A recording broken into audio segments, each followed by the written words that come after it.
Assalamualaikum warahmatullahi wabarakatuh.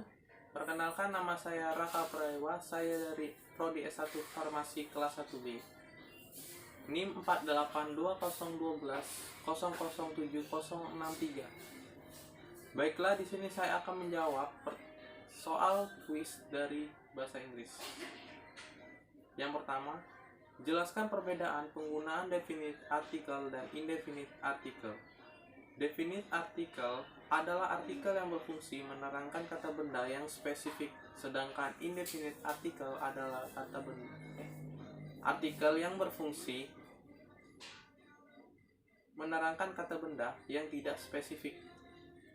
Yang kedua, jelaskan perbedaan penggunaan kata a dan and.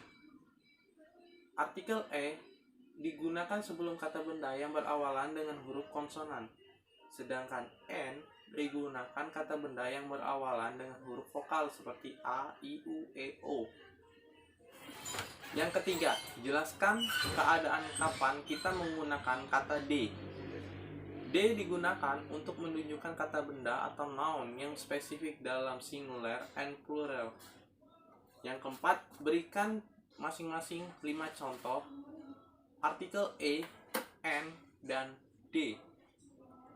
A yaitu ada a coffee, a pen, a book, a car, a chocolate.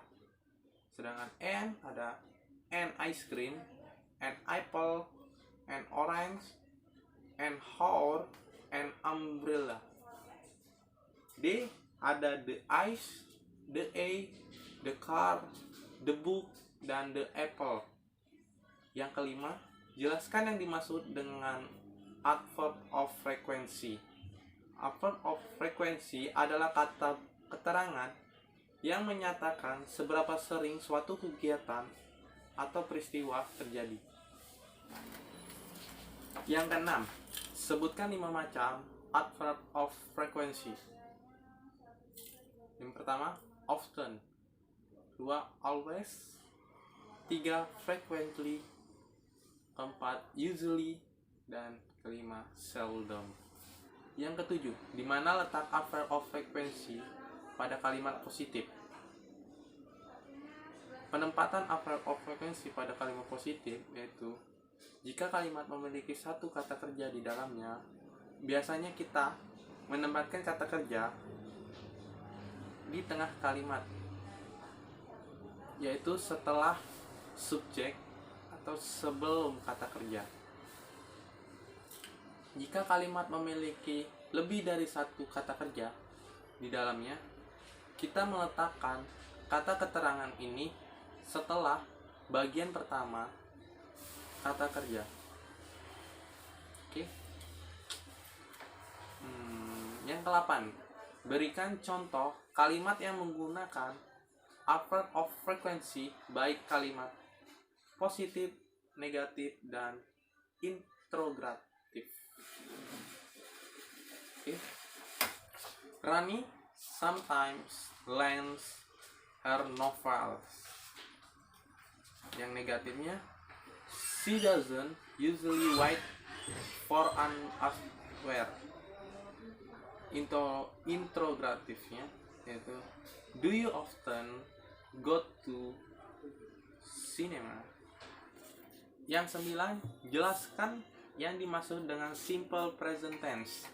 Simple present tense adalah jenis tense yang digunakan untuk berbicara mengenai tindakan atau peristiwa yang berulang kali atau permanen, pernyataan atau suatu hal yang selalu benar. Yang 10, apa perbedaan kalimat nominal dan kalimat verbal? Kalimat nominal digunakan apabila suatu kalimat memiliki kata kerja to be, sedangkan kalimat verbal digunakan jika satu kalimat memiliki kata kerja. Yang ke-11, jelaskan rumus mengenai kalimat nominal pada simple present tense, baik kalimat positif, negatif, dan interrogatif, dan berikan contoh di setiap kalimatnya. Oke, yang positif ada rumusnya yaitu subject plus am atau are atau is plus complete. Contohnya, she is beautiful. Terus negatifnya subject plus am are, is, plus not, plus complete. Contohnya, I am not strong. Interrogatif itu am atau are atau is plus subject plus complete. Contohnya, am I beautiful? Yang ke-12. Jelaskan rumus kalimat mengenai kalimat verbal pada simple present tense, baik kalimat positif, negatif, dan interrogatif, dan berikan contoh di setiap kalimat tersebut. Oke. Yang positif yaitu subject plus verb 1 plus complete.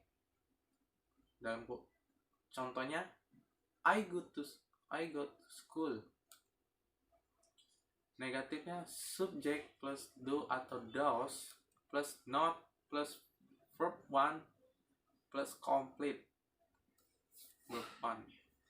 Contohnya, I don't go to school.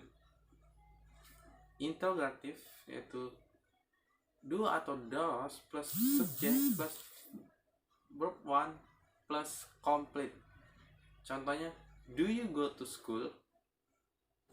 13. Jelaskan perbedaan penggunaan do dan does. Do dipakai untuk subjek I, you, we, dan they. Sedangkan does dipakai untuk subjek she, he, dan it.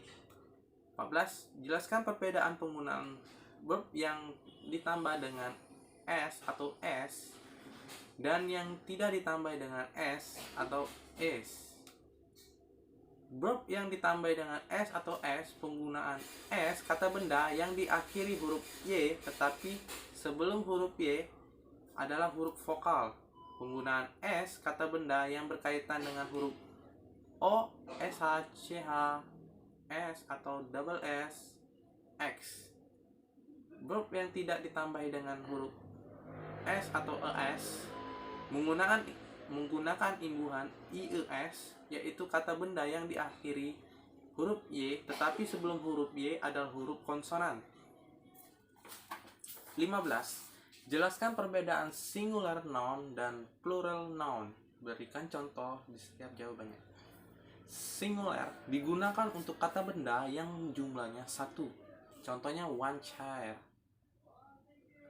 Terus plural dipakai untuk kata benda yang jumlahnya lebih dari satu, seperti some orange. 16. Jelaskan perbedaan countable noun dan uncountable noun dan berikan contoh. Countable noun merupakan kata benda yang dapat dihitung. Contohnya book, chair, dan care.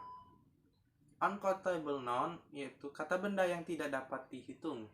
Contohnya seperti rice, sugar, oil, milk, coffee. 17. Jelaskan perbedaan abstrak dan konkret noun. Berikan contohnya. 17. Jelaskan perbedaan abstrak dan konkret noun dan berikan contohnya. Abstrak noun adalah kata benda yang menyatakan ide, konsep, perasaan, keadaan. Contohnya seperti freedom, love, ide, romance. Concrete noun adalah kata benda berupa material atau sesuatu yang berwujud nyata seperti sugar, bread, bake, and car. 18. Jelaskan perbedaan proper dan common noun. Berikan contoh. Common noun adalah penggolongan kata benda untuk orang, tempat, benda, dan secara umum dan hal secara umum. Nah, contohnya seperti house, sandals, dan apartemen. Dan kalau paper noun adalah penggolongan kata benda untuk orang, tempat, benda secara spesifik seperti Bandung, Gramedia, and SeaWorld. 19. Apa perbedaan compound dan collective noun? Berikan contohnya. Compound noun adalah nomina baru yang dibentuk oleh golongan dua nominal atau lebih. Contohnya seperti girlfriend, seafood, and football.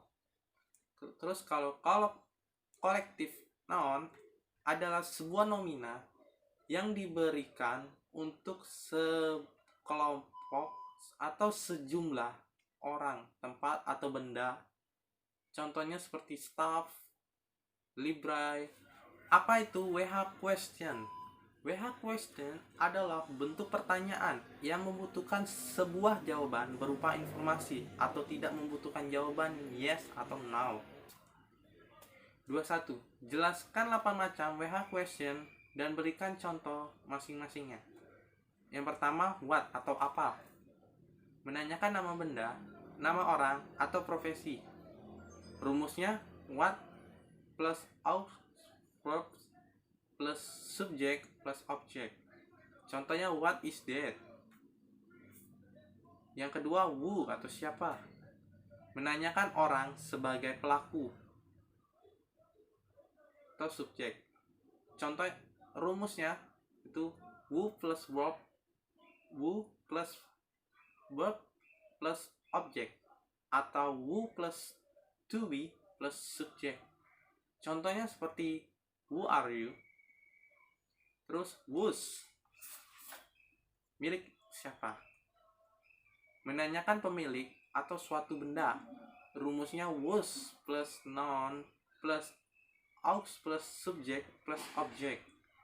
Contohnya seperti whose pen is this. Yang keempat ada who atau siapa.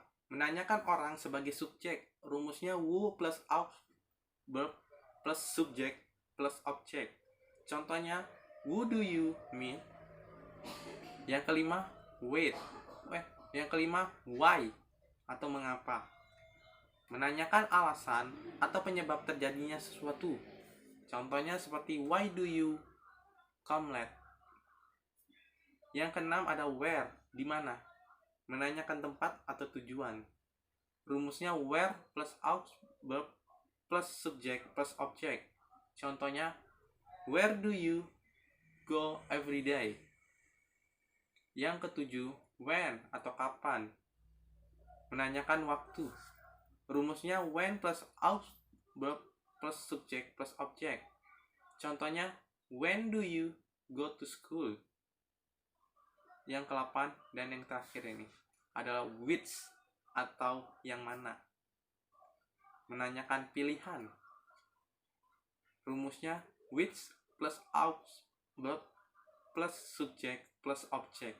Contohnya seperti which is your house. Soal terakhir, nomor 22. Bisakah WH question digunakan dalam kalimat negatif dan interrogatif? Bila iya, berikan contoh, dan bila tidak, maka jelaskan alasannya. Oke, WH question tidak bisa digunakan dalam kalimat negatif dan interrogatif karena di dalam rumus tidak terdapat rumus interrogatif dan negatif. Oke, sekian dari saya untuk menjawab soal-soal kuis bahasa Inggris tersebut. Terima kasih. Wassalamualaikum warahmatullahi wabarakatuh.